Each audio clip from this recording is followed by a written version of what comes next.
Beautiful evening to each and every one of you out there. It's good to have you here again on Life Essential Talk, where we talk about how to build a healthy marriage, where we talk about family values and relationships, effective parenting, and basic life lessons.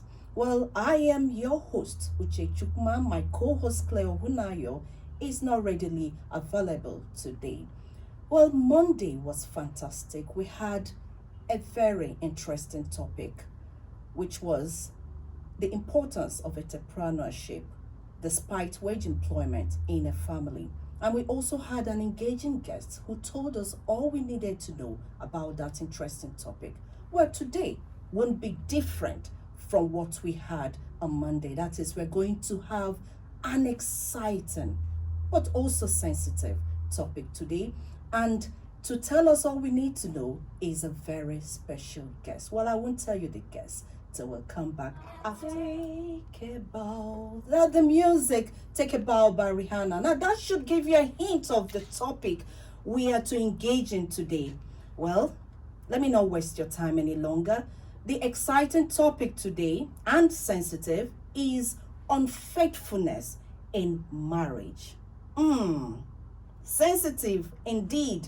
Well, we have an exciting, intriguing guest that would tell us all we need to know, that would do justice to this very interesting topic, and his name is Mr. Henry Kumba.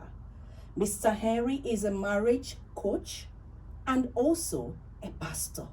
We're going to hear a lot today. Mr. Henry, it's good to have you on the show. It's good to have you on the show. Good evening, Uche. Good evening, listeners. Thank you so much for having me. And I must say that it's a great job you guys are doing out here. Thank you so very much. Okay, thank you too. Well, Mr. Kumba, let's get down to business, to the topic of the day. Please tell us, when we talk about unfaithfulness in marriage, what comes to mind? Thank you so much for that question. And once again, I'd like to say thank you so much for having me. One thing that comes to mind when you talk about unfaithfulness in marriage actually is think about the body system and look at the immune system particularly. Whatever affects the immune system has all the potential of causing the whole human body to shut down entirely, right? Now, when you talk about unfaithfulness in marriage, it is akin to a total collapse of the human immune system of the body, okay? And so what comes to mind is total and absolute destruction, because you talk of a thing that can shake a marriage from its very foundations. Now, everything we know that stands on a foundation, goes into nothingness once that foundation is shaken.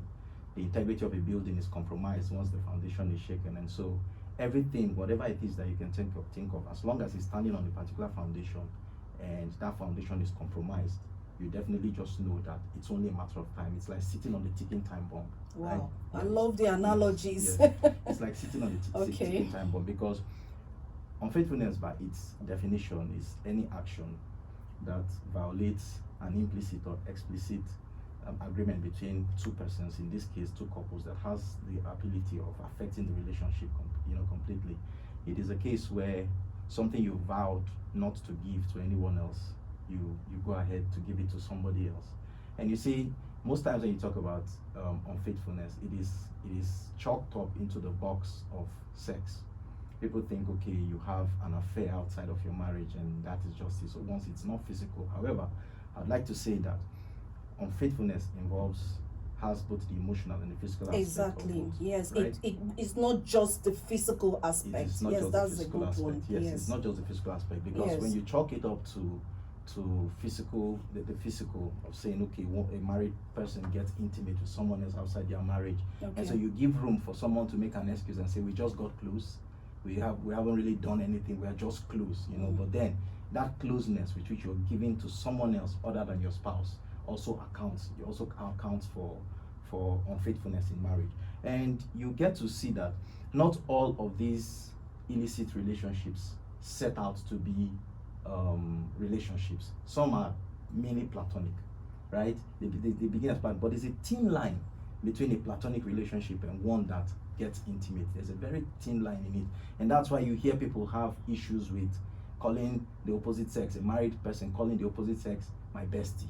You know, there's just no word like a bestie. Your husband or your wife is your bestie. In all of it, there's nothing like that. And so when you hear people say stuff like, okay, we're just close and all that, that closeness that you're giving to that person, because the only person you can be vulnerable with should be your spouse.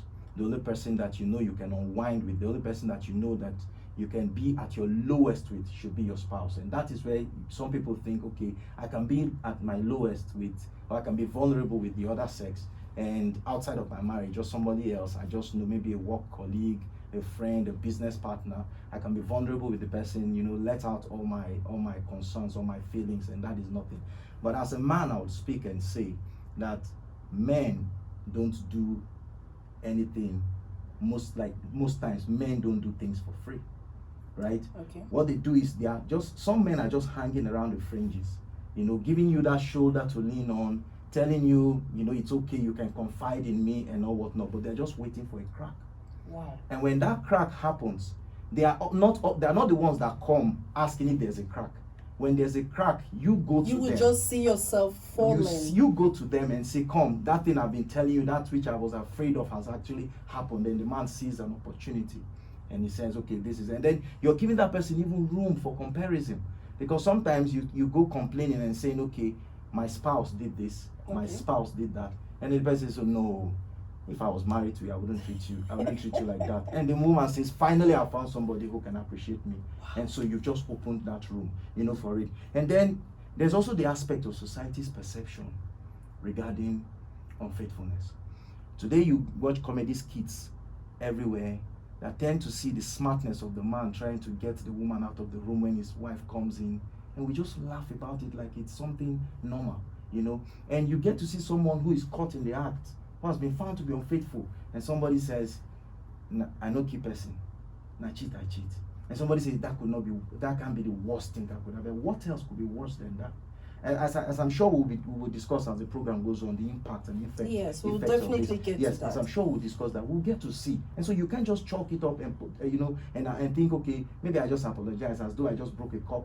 I broke my wife's favorite cup, and I just say, sweetheart, I'm sorry I broke your cup, and then that should be okay. That cannot cut it. Okay, that cannot cut it. And then there's a research, there's a research that says by the American Association of Marriage Therapy that says 35% of female and 45% of men, that is in America, given the statistics there, have at one point or the other involved in illicit affairs, have been unfaithful to their partners, right?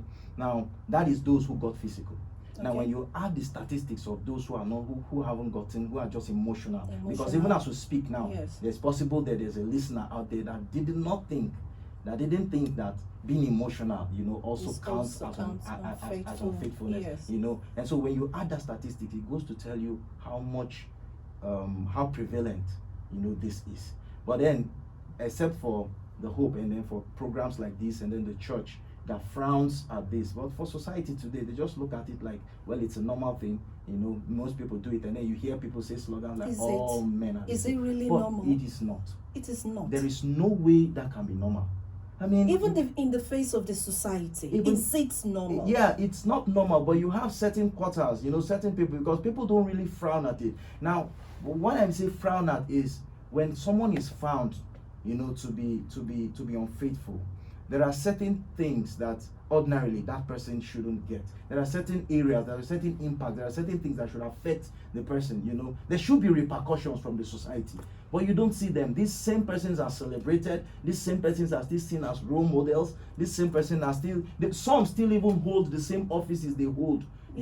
But there's no repercussion. That is what I'm saying. So somehow I don't think society has been so hard on this, because if society has really been hard on it, then we will stand that effect. Because you see, like I said earlier, you will see comedy skits and we watch, and I don't see anything funny about that, with due respect to those who earn a living by making comedy skits. But you make a comedy skit about an unfaithful husband, maybe how he answers a call before his wife, or how he does certain things just to try, and keep it up. I know those things are pulled from real life experiences, possibly. However, that But does they not also make it try right. to condemn Yes, such yeah, acts. yeah, of course they try to Yes. go, but then most ones that you get to watch, you don't get to see the content. They just bring the fun part of it, Okay. and then everybody thinks it's all fun and game. And you don't find it funny I at don't all. find it funny at all, because you understand that marriage, which unfaithfulness affects, has a great role to play in building lives, in shaping futures, in shaping destinies of men. And when you alter with that, it will affect. There's the ripple effect. The effect, it has an untold quantum of effect. It can affect every facet of life. It can affect leadership. It can affect relationship, future marriages going forward. Because for a child who grows up, let me give you an example from the society where I grew up. I had a little, I was born and raised in the northern part of Nigeria, and then for some time I had to travel to the village to attend school.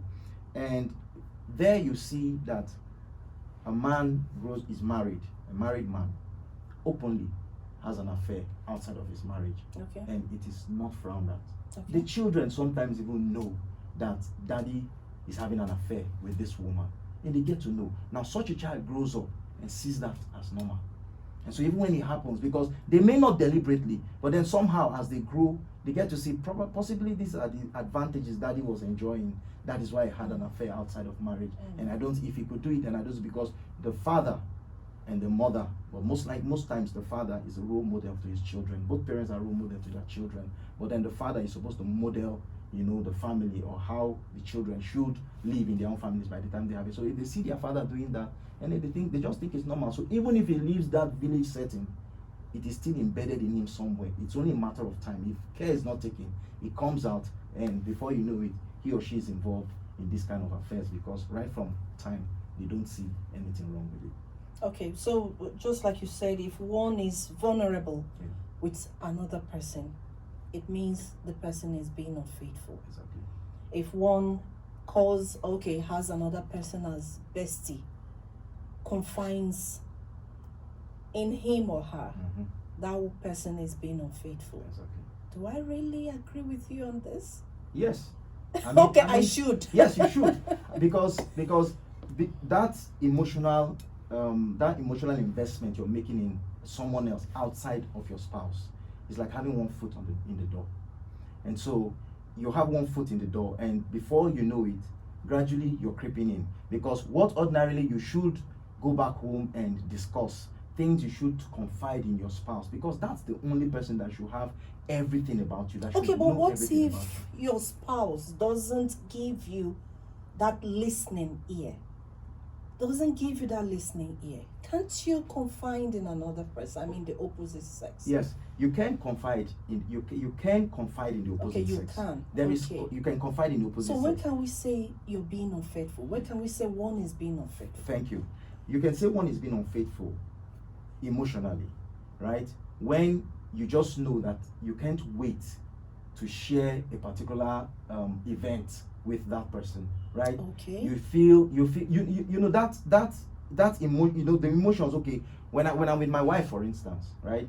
When I sit with my wife and we're discussing, and I have that emotional connection with her. Yes. Sometimes I'm able to tell even what she's not saying in words, right? Okay. I'm able to read her person. Okay. I'm able to tell. I'm able to see beyond what she's telling me. All Okay. right. So because we've been connected emotionally. Okay. Now, when I say emotional connection, Okay. to pass as unfaithfulness, there are things that there are no-go areas when you discuss with the opposite sex. Exactly. All right. Okay. Now, when you pass that line of discussing things that ordinarily should, because I don't care how close you are, there are certain things that remain in the home. Exactly. Once you pass that boundary of discussing virtually anything and nothing is off limits, then you have invested emotionally with that person. It may not be that you're investing emotionally to gain something from it, right? But you have invested emotionally because you just feel that the person has passed the safety threshold. So he is in the space of your spouse. He is in the space of your spouse at that point in time. Because when events, certain things that you just know that even family members, you might not be able to tell them because you don't want the man to be looked down on. But you find yourself telling that the to other some person, the That is- so-called bestie. That is being unfaithful. Oh, Once you no. pass the threshold, Yes. there's a safety threshold, and once you pass That it, you that is being shouldn't. unfaithful. You shouldn't. Yes, it doesn't matter if override. you're doing that because you're trying to get a favor or something else, whatever the reason. Once you pass that safety threshold, you've delved into the realm of unfaithfulness. Okay, so when sometimes you hear this, men are polygamous in nature. Yes. Does it give them the right to be unfaithful? Okay, thank you so much for that question. When you hear men are polygamous in nature, that is it depends. It's a one-sided opinion. It's just the opinion of men, right? Because you go back and look and see how that there are people that have been married to one woman for quite a number of years. How about those men? Because if you chalk it up, there are some who feel, okay, well, I'm a man and I can do the things that I can do. If there are religions that allow for more than Yes. one wife, right? As long as they're married, it's not a problem. Exactly. But being married and going on an affair Okay. is what we are talking about. All right. We're talking about. Okay, thank you. Now, being married and going on an affair outside of your marriage and saying, okay, just to prove, okay, men are polygamous. I mean, in nature, yes. That is not true. It isn't true because I hate that yes, phrase. it isn't true because they say a small they say too many cooks spoil the broth, right? And so you have too many men that have been a few men that have been sampled, because you need to know from what pool is your sample. Because when you say men, you're talking about the men on the entire face of the earth. Yes. My father has been married to one woman for over 40 years, right? And he has never, for once, even nursed the idea of saying he's going to get another. Are you sure? Yes, I'm certain. Are you? He has never for once. Yes, he has never for once nursed that idea. Okay. Okay. And so, would you put him in that same bracket? There are people who celebrate 50, 30, 40 years in marriage. We see them every day. But then, it's not like. Is it not the idea or go into it? There's a difference. Yes, but when you say they are polygamous in nature, it doesn't matter whether they go into it or they nurse it. It is their nature. It is in the nature of a dog to bark, right? Yes. So whether or not it's barking at the moment where you met it, you just know that it has the ability to bark. So it's not whether or not they go into it, but to say men are polygamous in nature, that is very, very wrong. Yes, yes. that is. And like you said, it's the opinion of men and not for everybody. Wow. Okay. So let's take a time out to resume in a few minutes. It's not right, but it's okay. Well, that's Whitney Houston. With me, it is not okay. She said it's okay, but it's not okay. All right, Mr. Henry Kumba, I know there is no excuse for one to be unfaithful in marriage, but we are human. There could be reasons that could lead one to be unfaithful in marriage. Can we know those reasons, the causes of unfaithfulness in marriage? All right.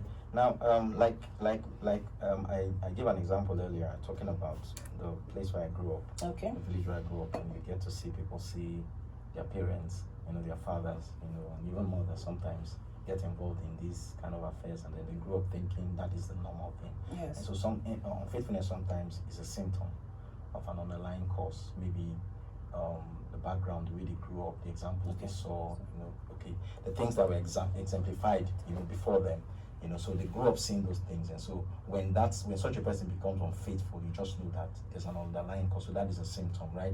So some causes of unfaithfulness are actually symptoms of poor upbringing, lack of information, and societal pressure and stuff like that. Right. But however, it's going to be it's a key when you look at the cause of faithfulness. It's a case by it's nice to access them on a case by case basis, right? Because what applies to one, what could be the cause for one, might not be the cause for another. The other. Yes, So it's a case by exactly. case basis, and there are 1,001 causes. Exactly. I think some are even just being discovered.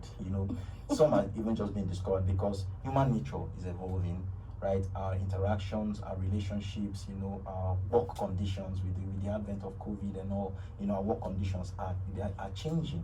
So these causes are being added. However, there are few that are most dominant causes for unfaithfulness in marriages. And then like you talked about communication.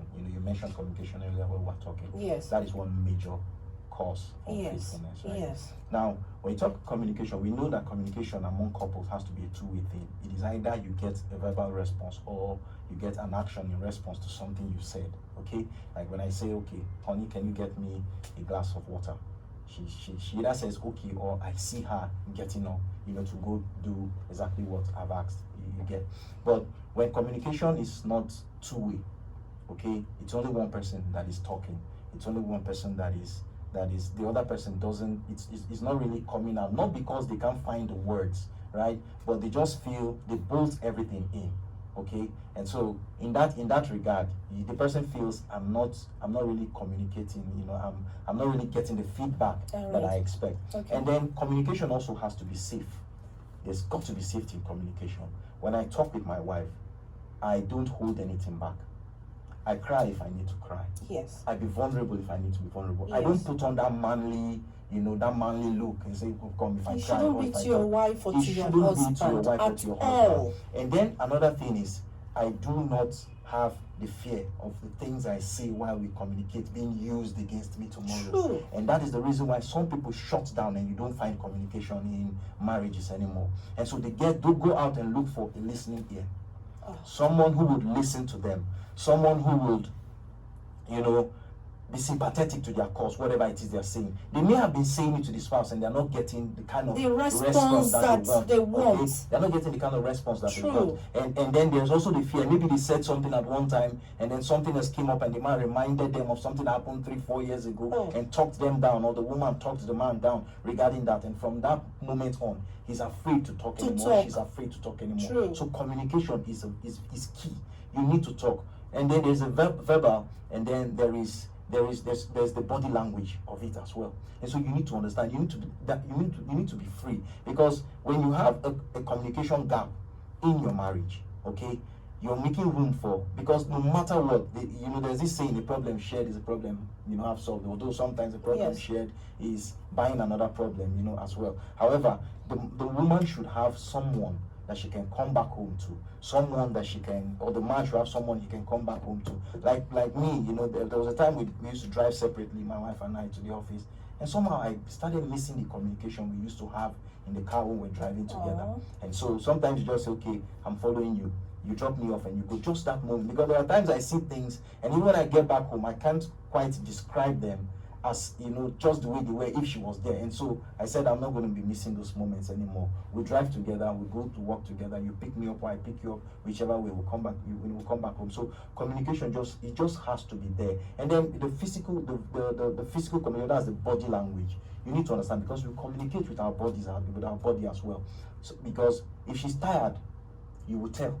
Yes. Her shoulders are dropped. Yes. His shoulders are dropped. Yes. The way he sits on the couch, his normal posture. When he's happy. When she's happy. And she doesn't need to say it. So you be the one to go ahead and say, come, why you look tired, you look stressed. Is anything the problem? That is also communication, because that's the non-verbal cues. Yes, you have to. Thank you. Yes. Yes, you need to cue in. You don't just look at it and say, well, you went to work, I went to work too. We'll probably even have the same, or we work in the same office. So what is it that you did so much that sometimes the mental load alone, and so you help them on boarding, by reading their body language, you help them on boarding. So communication is one of the causes. And when this is lacking, they look for someone else who will listen to them, who will be sympathetic to their cause, who would actually see things from the angle that they want to see. Now, this doesn't mean that if the man doesn't listen, or the man or the woman has to say yes to everything you say. Yes. There should be room for compromise. You meet me halfway. Or when you're talking to someone, the person is busy. You're talking to your spouse. The person is busy with his or her phone. Thank you. Not looking into your eyes or giving you that attention that is another one. That is another thing, because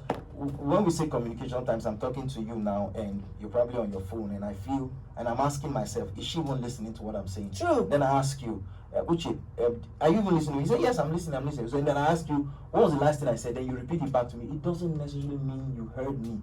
You were listening to me. You only heard the sounds that I make, because even as we speak, right, I could be on my computer and I can tell you the sound or the dog, whose dog is barking 2-3 houses down the line. That doesn't mean I've taken my mind off the computer to listen to that dog. Yes. And so it's the same thing. So it just has to be one. It just has to be two ways. So, and that's one thing I deliberately learned how to do.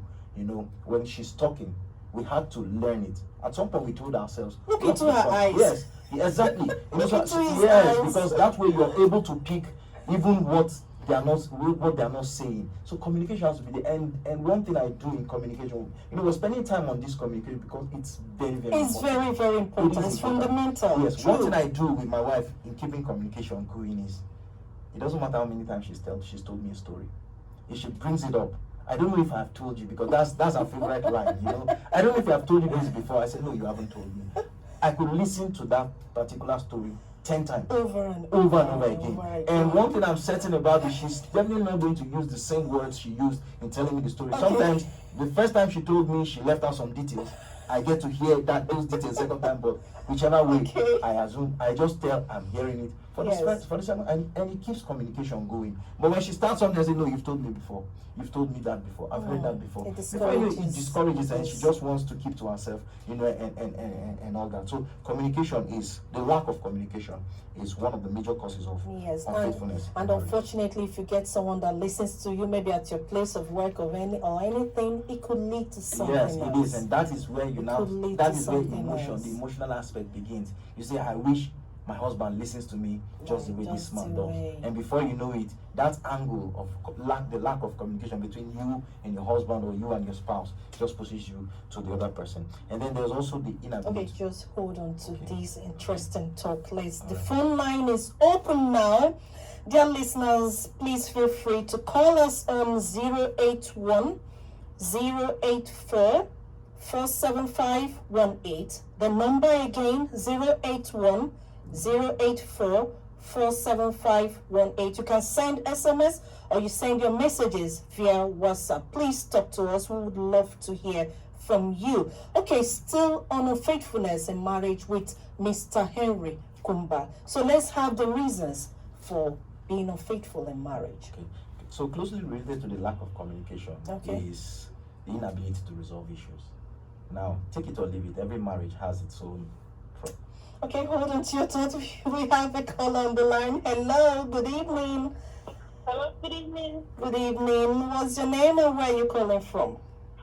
My name is Aisha. I'm calling from Maitama. Okay, Aisha, good to have you on the show.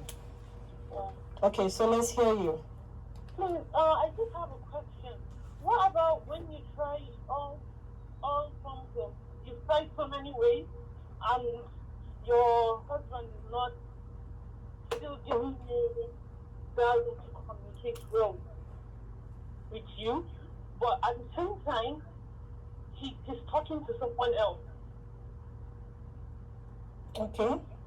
Like he has a side chick, and the way he communicates with her, he doesn't communicate with me as the wife.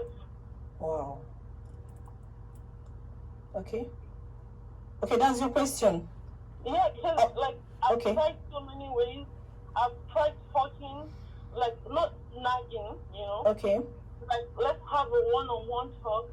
He's always pushing me away. Like more or less, like I have friends, but the way I communicate with my friends, I don't communicate like that with him. Okay. All right. You got the question, right? Yes. Okay. Thank you, Aisha. All right, Aisha, thank you for that question. Okay. Now, you've tried many ways. Well, I wish we had time to hear, the kind of ways that you've tried. Yes. Right? Because there are terminologies, there are terms, there are also times, moments. Whatever the communication is, the mood has to be right. The setting has to be right. Okay. If it's battling, there's a wrong timing for certain communications, right? Because if it's battling with something that you're aware of, and that brings us back to the body language, the cues, the body language, you need to know, certain times. He could be having a difficult time with his boss, and he comes back home and you want to talk about, something. And that's no excuse though, okay? That's no excuse. But what I'm saying is, there has to be the right timing. There's got to be the right timing for certain communications, okay? Because as a man, you could have 1,001 things going on in his mind, okay, per time, and you come in and you say, okay, I've been on this issue, and he needs to see you. If he's not giving you that room, right, he needs to see you take the first step towards the change that you want to see in that home. Perhaps you're telling him, okay, I don't know what it is. I wish we had more information. That's why I'm Yes, to stopping know you the because, ways really. you know, Because the ways you she try. said there's someone else he communicates with. Well, Yes, better. better. She said side chick. You know, someone else he communicates with better than he does with her. So it therefore means that I'm not saying there is something. There's something missing. There's just something missing because he could have shut down. It comes back to what we said earlier, that it could just be that something the man said, or I wish. But as we talk further, you know, Aisha, just stay on. As we talk further, you could pick one or two things as to why maybe the communication is not getting to him as much as it should, okay? Because we say you're doing everything and he's pushing you away. Could it be that he doesn't listen? And the push away, could it be that he listens but he doesn't act? Okay, it could be either way. Maybe he doesn't listen, or he just tells you, no, I don't want to hear that. If it is about a change, you know, that both of you can work on, you go ahead and take the first step. And if he sees that, okay, this thing this woman was telling me, she's actually started it, and I think it's something that would work, you will get him to go. But if you're waiting to say, okay, we need to take that step together, of course there are things that you need to take steps together, you know, with. But there are those that, you know, you can do your part and watch for him to see the effect of the parts that you've done. Okay. Let's say, for instance, sometimes, and when you say push you away, let me give you an instance. The woman is saying, I need to start a particular business, I just need your support. And the man says, no, you can go ahead, I don't have, you know, that's push, you know, overtly that looks like pushing away, right? But you have said somehow, you can go ahead. You go ahead and start that venture. And by the time he sees the success of it, he doesn't need to think twice before joining you there. So because sometimes you just need to be the one to take that first step. You're trying to tell him a particular thing. If it is what you can do, if it's what within your powers, within the ambits of your marriage, that you can begin, be the one to take the first step. Go ahead and take the first step, and I'm sure he would also come back. And then, you know, listen to him. There are times when, and then sometimes she talked about nagging. It's not she says she doesn't. Yeah, she talks. You don't nag. Sometimes you don't have to raise your voice for a man to think you're nagging. But the consistency, the insistence. You know, he comes home in the morning, it is that particular matter. Before you go to bed at night, it doesn't matter if you talk in the lowest of tones. Okay, for a man, sometimes you just want to hear something once. We may be working on it in our minds, right? We may be working on, and then the second time, you know, you come back again and like that's the only thing that you should focus on. Of course, there are other things, but then I don't see why you should be shut out. I don't see why. Well, he's a marriage coach, so you can call him, call this line after the show, so that he can know the things you have been doing and not maybe getting them right with your spouse. Okay, so let's continue with the reasons. Okay, yeah, and so closely related to communication, it's the inability to resolve. Okay, I have to. Please hold on to your thoughts. We have another caller. Hello, beautiful evening to you. Yes, this is Gladys calling from Leicester. Okay, Gladys, let's hear you. Okay, first off, I wondered why we are not talking about it as couples, especially those who are in a relationship, maybe in a courting relationship. Okay. You have a scenario when a woman, I'm not trying to be a feminist here, but a woman stands strong with supposed fiancé, hoping that, okay, they will be together, settle, and there are plans like that. And you try as much as possible to be conscious enough, only for you to find out that you are not alone, you are not the only one in the equation. Somebody else is there, is professing love to the person, having the same time with the person and stuff like that. Now you become edgy at some point because of emotion as a human. And it now feels like, oh, she has changed, she has done that, she's no longer supportive, she's no longer responsive. How do you manage that kind of in a courting relationship? Because this is the lifetime thing you are hoping to get into, and all of a sudden you get to get this information or rather this new stuff. Okay. Thank you, Gladys. All right, thank you, Gladys, for that question. In courtship, you know, I think when you find that early in courtship, in as much as it's painful, you should count it a blessing. That you've dodged the bullet.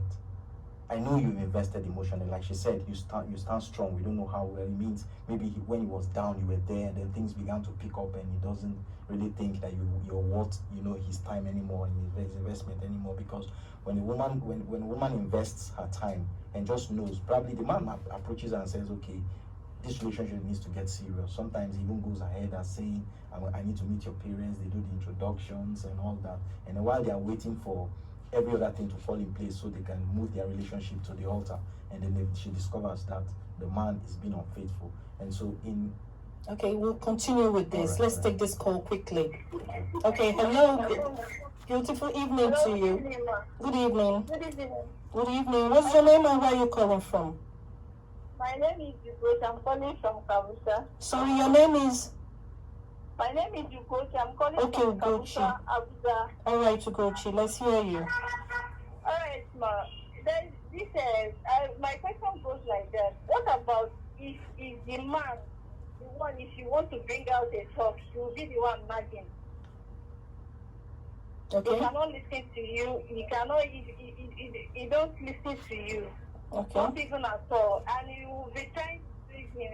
Trying to drag him to him to understand you very well. But you will also be nagging and nagging and nagging, even when you be friends. oh, If you want to bring that talk again, you will start picking up the same nagging again. So what will you do in a situation like that? okay. All right, thank you, Ugochi from Kabusa. All right, ma. Okay, Thank you. all right, so let's okay. quickly finish with the All right. courtship. So Gladys, when you find an unfaithful partner while you're still courting, I think you should be grateful, irrespective of the emotions that you've invested, irrespective of the time. I know you cannot get back the time that you've invested and all that. You probably had other interests, love interests, but you had already made up your mind. And then for you to find out that the man is being unfaithful, Yes. you should be grateful that you've dodged the bullet, right? Because you can still pick up your life up. Yes. You should be happy that you didn't discover that when you had When you're already married crossed the line. into the marriage. So I know it's as painful as it may seem, but you should be grateful, because there are those who actually are married now, and they're living with, or they found their spouses to be unfaithful, and they are wishing they had found out before they got married. They probably wouldn't have. And some might you know. even know, thinking that when they get married, the man will change, That's- and that's- it doesn't That's happen. outright foolishness. It's not. It That's- doesn't that's- happen it at doesn't all. happen. From So- experience, it doesn't. Yes, so if you find an unfaithful spouse while you're unfaithful partner before you get married, you find out that he's unfaithful, you should be grateful that you've dodged the bullet. Yes, and do the right thing. Yes, and do the right thing. Now for Ugochi from Kabusa, Kabusa, yes. if the man is not listening, raising his voice every point in time, while you're the question is closely related to the question Aisha asked, Okay. earlier on. Yes. He's pushing you away, he's raising his voice, and even when you keep quiet, you're not you see, men, as providers and protectors, there's more than enough pressure on the man already. I'm not taking sides right now, okay? Okay. But there's pressure. You come back home, you're thinking about the rent, you're thinking about the food, you're thinking about your job, you're thinking about your business, you're thinking about family, you're thinking about your wife, you're thinking about children. So many things are playing through. Is this an the excuse mind. for you to nag? Excuse me. Okay. So many things are playing through the mind of a man. Okay. And so sometimes when you push a conversation Okay. beyond where the man can bear, you need to know his elastic limit. Okay. When you push a communication to the point where beyond where the man can bear, it's not an excuse for him to nag, but people react differently. Okay, true. People react differently. True. And so, but when you push it, you should be able to know the threshold. Okay, I've been saying this, I've said this, I've said that. He has listened to me. Because there's no way, for him to nag, that means he's nagging in reaction, and he is not nagging and saying things that are not connected to the issue she raised. His nagging is connected to the thing she raised, meaning he heard her. Okay, and so I don't know the space of time that you give to see an action. That's why I said it's related to what the question Aisha asked earlier. You've said it. I've heard you. Possibly at some point, I would say, because I like giving examples with myself, right? In instances like that. Let me give you an instance. My wife comes up to me and says a particular thing. We need to do a particular thing in the house. Okay. I wouldn't just from the first day she says it. Okay. And just start nagging. I wouldn't do that. if she says it, she said it before. I've heard her. Okay. And I didn't act. Maybe 2-3 days later, she said, okay, how about this thing I told you of? What have you done about it? And communication has a language. There is a way you talk to your husband, not because you need to out of fear or reverence for him and all that. He's your friend. He's somebody you can relate with and talk to at any level, at any point in time. However, there are languages and there are codes. Okay. You know, if you've lived with him over a period of time, you know the things he likes, you know the things he doesn't like. You know, he knows the terminologies, which brings us back to why we talked about communication. While you were courting, some of these things should have stood up to you. While you were courting, some of these things should have, come across to you. I know people say people pretend. Yeah. There are people who pretend while, doing Yes. courtship.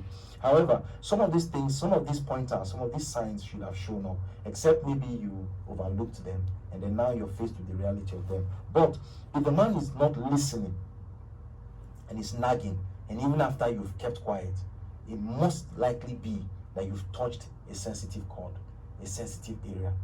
Somewhere, not like somewhere you shouldn't go to, right? But it could just be that you're telling him he's not doing enough, whereas the man is doing everything he can to actually meet whatever request it was that you've asked him to do. So what else can he do? He can only run 120 kilometers, and you're asking him, you need him to run at 200 kilometers. At that point in time, it depends on what he's nagging and saying, and all that. But you need to know that per time there is more than one thing that is going through the mind of the man. And so maybe he comes back home, and the next thing is there's no food in the house for him to even eat. Not because he didn't provide, but because a lapse on your part, or just something you forgot. And then at that point in time, you don't expect him to just say, okay, I'm going to forget about my tummy, and then we'll discuss. He has to be full. They say the way to a man's heart is through his stomach.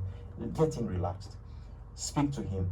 We're made after the image and likeness of God, and we like praise, right? And so when you're talking to him, massage his ego. There's nobody that does not like, no man that does not like his ego being massaged. If that's the way you need to do to get to him, do that to break that ice, okay? So massage his ego if you need to talk to him. How do you introduce topics when you want to talk? There should be a preamble. Okay, that's another thing too. Yes, there should be a preamble. You don't just come in and say, hey, there's something I want us to talk about. Okay, so what is it? And you remember that, no, you will remind him of what he has done, times past. You say, you tell him, okay, honey, I know you're doing a lot. I know you've done this. You just paid the children's school fees. You just did this. You just did that. And now you're planning to do this. But this is what I'm like. Then you introduce it, subtly. The man, first and foremost, knows that first he's talking to you from a standpoint. You're talking to him from a standpoint. You appreciate all the efforts that he has done before you bring this on. So that preamble is very, very, for me, the preamble is very, very important, because it keeps me relaxed. Because the man just doesn't want you to barge into his space, and start making demands like, that is all he exists for. He wants you to first and foremost show appreciation for what he has done, in the past, and then you introduce the new. All right, I need to come in here too. The man also needs to understand that that's not the only mode of communication. He doesn't need to nag. He doesn't need to nag. No matter the pressure, no matter what, he doesn't need to nag. Yes. All right. So let's go into the effects of unfaithfulness in marriage. Right. Okay, so the effects of unfaithfulness in marriage, just like the causes, Yes. are very, very plenty. Okay. Because they are innumerable.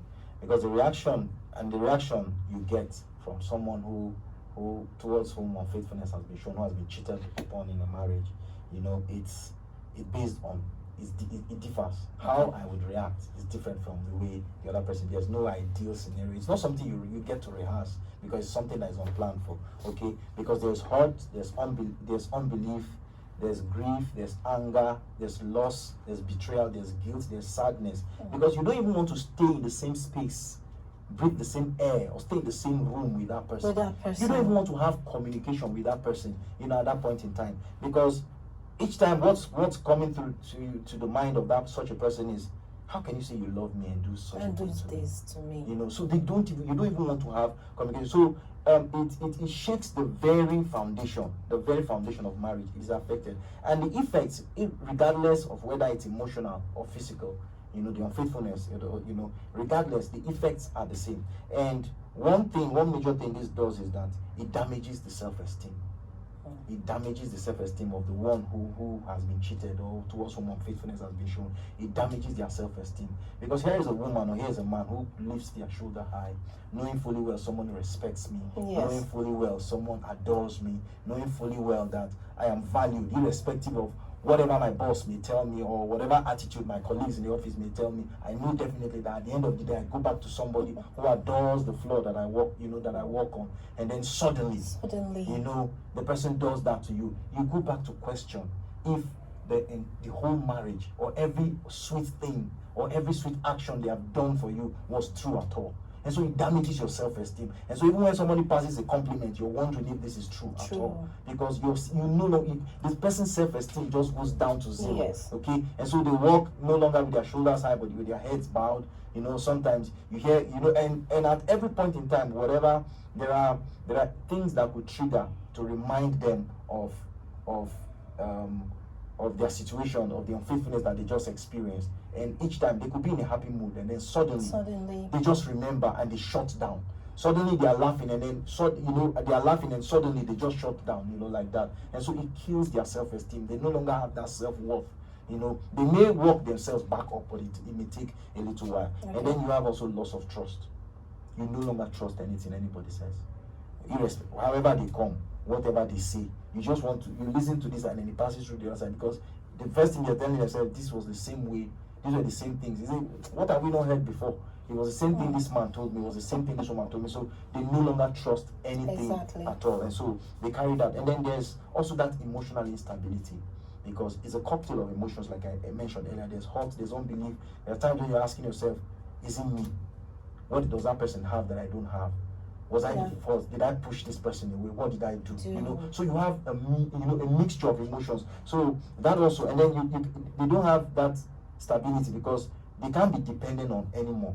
People who depended on them, people who could even call you for counsel, you know, for concerning their own matters, you no longer even know what to tell them, because you yourself are going through, you know, what you may not be able to share with them. Okay, let's remind our callers of the number to call, our listeners of the number to call: 081 084 47518. Again, 081 084 47518. You can send SMS or send your messages via WhatsApp. Okay, so let's continue with the effects. All right. And so, like I said, there's a cocktail of emotions, because you can't just say, okay, this is everything that a person feels at this point in time. Yes. There are short term, there are medium term, and there are long term, you know, effects of it, because the emotions they are neither here nor there. You know, you cry. Sometimes you laugh, sometimes you experience rage, sometimes you want to revenge. You know, you're looking for what to do just to revenge. You wish you could turn back the hands of time. So there's so much, and then you see a lady who pays attention, or a guy who pays attention to their appearance, but just because there's nobody to appreciate that look anymore, because even if the person just still tries to appreciate, you just think he's lying because of what he or she has done. And that, sorry to cut in, and that revenge could also be being unfaithful. Yes. Since the person was unfaithful to you, you can say, okay, I'm going to be unfaithful. Exactly. So that could also lead to unfaithfulness. So that's another effect. And then it impacts all areas of life, because you can no longer concentrate on your job. Your productivity drops. You know, your availability even to your children, you know, or your parents and stuff like that, it drops. It impacts those areas of life. And you might not know it. You might not know it. And then peradventure, before you made the decision to marry that person, you were warned. People saw these signs and said, don't. And then at that point in time, you realize that there's even nobody you can talk to. And so because you know, if you go talk to this person, say, we told you, we warned you, and all that. And so you see that this person has everything in themselves. And then for some, they ponder over this thing, they think about them, it affects them to the point where, you know, they start developing even health issues, You have people who have issues with their heart, Yes, and all that. true, And so they because have of- blood pressure, high blood pressure, and all that because there's actually nobody to talk to. And so it impacts, other areas of their lives as well. And then the children, when there are children involved, it impacts them because Terribly. yes, it impacts them because the child is used to coming back home to a happy daddy and a happy mommy, but they just don't understand why there's no communication the way it used to. They may not be able to say, irrespective of their age. They may not come out and say, but they feel it because they feel it emotionally. They're not getting that same emotional support, that they usually get. If daddy is holding their hands, formerly daddy used to hold the left and mommy holds the right. But right now, he doesn't understand why daddy was holding my hands. I reached out to hold mommy's hands and mommy pulled out mine because I was still holding daddy's hands. It affects them, emotionally. There's no that emotion because for one, and then economically too. Okay, please hold on to your thoughts. Okay. Hello, beautiful evening to you. Hello. Okay, we have missed or lost that call. Please call back. All right. So the physical aspect where it affects children is the child goes to school and is withdrawn. Yes. Because sometimes, dependent on how that unfaithfulness, the woman either leaves the house just to clear her head, or the man decides to leave the house to give the woman space. And then he wakes up every morning and he asks mommy, where's daddy? And she runs out of excuses. And he goes to school and children are saying, daddy, daddy, daddy. And he turns and looks and he's asking himself, where's my daddy? I know definitely he was here a couple of weeks ago. Where is he now? So he affects them, and then that could affect their academics as well. Sure. And then economically, right? Because one partner has lost the support of the other person in raising these children, economically, paying for their bills and stuff like that. And so it affects these children because the sudden absence, not by death, but the person, the man, the parent is alive, either the man or the woman is alive, but yet you do not have that connection that that you have with them, and so it affects them there. And then the ultimate is that it leads to divorce.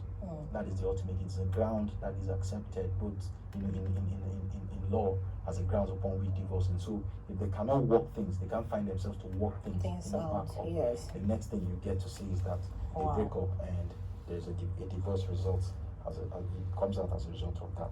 And so these are some of the effects. Of unfaithfulness in a marriage. But like I said earlier, regardless of the type, regardless of that, you don't say because it's emotional, emotional and I didn't get physical. But it could also lead to that because physical, yes, it can lead to that. It could lead to that because I can't imagine if something I just know that only my wife is privy to, and before I know it, it's public knowledge. It can shut you down. Because even if I heard just one thing, I'm asking myself how many more about me are out there. And so I could just be walking down the hall. Okay, so let's take this call quickly. Okay. Hello, good evening. What's your name and where are you calling from? Hello, my name is Ezekiel. I'm calling from Lube. Okay, Ezekiel from Lube. Nice to have you here again. Yeah, I really enjoy your program. Okay. Your guests. Okay. Mr. Harry Kumba, good evening. Good evening, sir. Yeah, people are talking so much about the causes and the effects of unfaithfulness in marriage. There's one major cause that I expected people to hammer on, just as people are hammering on communication. Okay. Yeah, the position of love in marriage. Okay. Marriage is a lifetime union. And once there's no love, especially from the onset, from the beginning, because of whatsoever reason the two of you get together as husband and wife. Okay. And if there's no love between the two of you, it's not likely that, I know love can be developed over time anyway, but it's not likely that it can lead to unfaithfulness in marriage, especially from the side of the woman. People have discussed so much about the men. Women are equally unfaithful too. Yes. Yeah, so when there's no love between the couple, between the two parties involved, especially from the side of the woman sees that the man is not good enough for her. He is not the type of man she wants to marry. For whatsoever reason, for marriage pressure, for family pressure, or for economic reasons, she got into the marriage. And she now discovered that, the man, she couldn't get the benefit she thought she was going to get when she gets into the marriage. Okay. So, she should not see that, the happiness is no longer in that marriage. There's no happiness in marriage. She starts seeking some happiness outside the marriage. Although it's not only to will for women, even the men, some men, when they marry, the love is not there. So they see that, oh, they can give love outside the marriage. So I think this can equally cause unfaithfulness in marriage. Exactly. All right, thank you, Mr. So I want to Ezekiel. enjoy your program. Yeah. Thank you. Thank you so much. Thank you so much. Okay, and yes, he has said it all. Love can also be reason for unfaithfulness. Yeah. Okay, we don't have time on our side any longer. We should be wrapping it up at any time now. So let's quickly go into the steps one can take to help his or her marriage to survive the effects of unfaithfulness in marriage. Okay, that's after it has happened. Yes, after it has, experienced it. assuming It's- unfaithfulness yeah. crops up in the Now- marriage. Now, in that regard, the couple needs to understand, or the one who has been found to be unfaithful needs to understand that healing will not be automatic. Exactly. It will take time, and it's a process that they don't need to rush. Thank God, yes, for You know, it's a process that they don't need to rush. Okay. And then couples, can rebuild and reconnect. Okay. The effects, like we were discussing earlier, the effects are much. However, they are not impossible to overcome. Okay. Okay, they're not impossible to overcome. And so, one thing you need to do to survive this effect is that the illicit affair has to end immediately. Immediately. No sentiment There's no sentiment. at all. You end it without fear of any repercussion. Exactly. You end it without. You don't look for closure. Mm-hmm. You know, let me just go and meet and explain. And explain. What do you need to explain? There's nothing to explain. What do you need to explain? You shouldn't have started in the first place. Yes. And so when you do so, it just has to end immediately. Cut it. And then communication needs to end via text messages, WhatsApp calls, whatever mode of communication you had with that person. It just has to cut off completely. True. And then you become accountable and set boundaries. Where are you part time? It's not like you need to tell her or put a GPS on Okay. but it's something I do consciously. Yes. When I got here, the first person I called was my wife. Okay. And when I'm leaving here, the person I'll call is like, if I have a hold up I will call her, not because she suspects anything. Yes, but in just- the world we live in today, you need that the person needs that Needs to update. know where you are. Then Yes. set boundaries. We didn't get that chance to talk about this as one of the causes, boredom and all that. We didn't get that opportunity to do that. But then you need to set boundaries. What connects you with this person? Okay. All right, you need to set that boundary, and then the guilty partner has to be open to questions and answers, and he has to answer these questions truthfully. That helps the healing process, so that not down the line she's wondering if there was an unanswered question. But sometimes the being honest or being truthful can hurt. But I Can mean, hurt. what could be more than has been discovered? I mean, Sometimes it's better the person doesn't know. You end it without. whatever she asks, you should be able to tell her. You're the wife, whatever she asks. Okay. Because it helps the healing process. Because truly, if she needs to retrace her steps, or Okay. the man needs to retrace his steps, All right. the question and answer just has to come. Okay, I have to end it here at this time. Thank you, Mr. Henry Kumba, for this very interesting talk. Honestly, I had a lovely time, and I'm sure our listeners out there enjoyed the talk. I'm sure some will even be a bit edgy after this talk, but it's all good. Thank you so much to our listeners. I say thank you for staying once more with us. Please stay tuned for more of such talks next week, Monday and Wednesday, same time, same station. From Uche, I say goodbye.